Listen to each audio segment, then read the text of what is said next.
Praise the Lord. നമ്മുടെ ലൈഫിൽ നമ്മൾ ഉദ്ദേശിക്കുന്നത് പോലെ കാര്യങ്ങൾ പോകാതെ നമ്മൾ ഭയങ്കര വിഷമത്തിൽ കൂടെ പോയിക്കൊണ്ടിരിക്കുന്ന സമയങ്ങളാണോ? അതായത് ഈശോ ഒരുപാട് പ്രാർത്ഥിച്ചിട്ടും ദൈവം പോലെ എനിക്ക് എതിരാണോ എന്നൊക്കെ എന്ന് ചിന്തിക്കുന്നത് പോലെ ഒരുപാട് വിഷയങ്ങളും ബുദ്ധിമുട്ടുകളും അൺഎക്സ്പെക്റ്റഡ് ആയ കുറേ സ്ട്രഗിളുകളും ക്രൈസിസുകളൊക്കെ നമ്മുടെ ലൈഫിലേക്ക് കടന്നു വരുന്നുണ്ടോ? ഫൗസ്റ്റീനയുടെ ലൈഫിൽ ഒരു ഭയങ്കര ഇമ്പോർട്ടൻ്റ് ആയ അനുഭവം ഉണ്ടായി. ഭയങ്കരമായിട്ട് നമുക്ക് ഭയങ്കര ഹെൽപ്ഫുൾ ആയ അനുഭവമുണ്ട്. അനുഭവം നമുക്കൊന്ന് കേൾക്കാവേ. അതായത് ഫൗസ്റ്റീനയുടെ ഡയറിക്കകത്ത് പറയുന്ന ഒരു കാര്യമാണ്. ഫൗസ്റ്റീനയ്ക്ക് ഒരു ദർശനം കിട്ടുക. ഫൗസ്റ്റീനയുടെ കുമ്പസാരക്കാരൻ അച്ഛൻ ഇങ്ങനെ ഭയങ്കര സ്ട്രഗിളിൽ കൂടെ കടന്നു പോകുന്നതായിട്ടൊരു മെസ്സേജ് കിട്ടുക, ഒരു ദർശനം കിട്ടുവാണ്. അപ്പം അത് ഇങ്ങനെ പറയുന്നത്, അതായത് ദൈവം തന്നെ അദ്ദേഹത്തിനെതിരാകുന്നത് പോലെ എനിക്ക് തോന്നി. അവിടുന്ന് ചെയ്യാൻ ആവശ്യപ്പെടുന്ന കാര്യങ്ങൾക്ക് ദൈവം തന്നെ അദ്ദേഹത്തിന് മാർഗതടസ്സം വരുത്തുന്നത് ഞാൻ കണ്ടു. കുമ്പസാരക്കാരന് മാർഗതടസ്സം വരുത്തുന്നത് ഞാൻ കണ്ടു. അദ്ദേഹത്തോട് ഇപ്രകാരം പ്രവർത്തിക്കുന്നത് എന്തുകൊണ്ടാണെന്ന് ഞാൻ ഈശോയോട് ചോദിച്ചു. അപ്പോൾ ഈശോ പറഞ്ഞു, ഈ പ്രവൃത്തി എൻ്റേതാണെന്ന് സാക്ഷ്യപ്പെടുത്താനാണ് ഞാൻ ഇപ്രകാരം പ്രവർത്തിക്കുന്നത്. ഒന്നിനെയും ഭയപ്പെടേണ്ട എന്ന് അവനോട് പറയുക. രാവും പകലും എൻ്റെ കടാക്ഷം അവൻ്റെ മേലുണ്ട്. ഈ പ്രവൃത്തി കൊണ്ട് രക്ഷ പ്രാപിക്കുന്ന ആത്മാക്കളുടെ എണ്ണം അനുസരിച്ചുള്ള കിരീടങ്ങൾ കൊണ്ട് അവൻ്റെ കിരീടം ഞാൻ രൂപപ്പെടുത്തും. ഒരു പ്രവൃത്തിയുടെ വിജയത്തിനല്ല, അതിനു വേണ്ടിയുള്ള സഹനത്തിനാണ് ഞാൻ പ്രതിഫലം നൽകുക.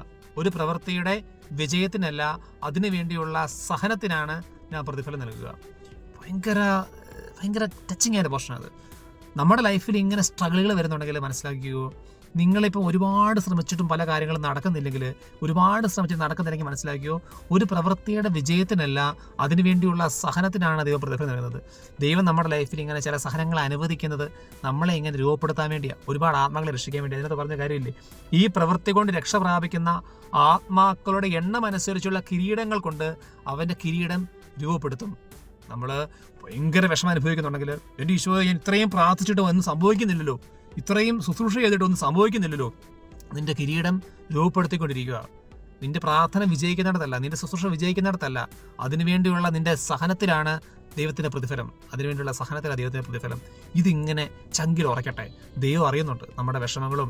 അതാണ് വചനം പറയുന്നത്, നിന്റെ അലച്ചിലുകൾ ഞാൻ എണ്ണീയിട്ടുണ്ട്, നിന്റെ കണ്ണുനീർ കണങ്ങൾ കുപ്പിയിൽ ഞാൻ ശേഖരിച്ചിട്ടുണ്ട്. നീ ഈശോയ്ക്ക് വേണ്ടി അലയുന്നതും വിഷമിക്കുന്നതും ബുദ്ധിമുട്ടുന്നതെല്ലാം ഈശോ കാണുന്നുണ്ട്. നിന്റെ പ്രവൃത്തി ചിലപ്പോൾ തോറ്റുമായിരിക്കും, ചിലപ്പോൾ വിജയിക്കില്ലായിരിക്കും, പക്ഷേ അതിനുവേണ്ടി നീ എടുക്കുന്ന എഫർട്ട് ദൈവം മാനിക്കും, അതിന് ദൈവം പ്രതിഫലം നൽകും. ഈശോയെ പൂർണ്ണമായിട്ട് എൻ്റെ എല്ലാ സ്ട്രഗിളുകളെ സമർപ്പിക്കുന്ന കർത്താവേ, അങ്ങ് കാണുന്നുണ്ടല്ലോ.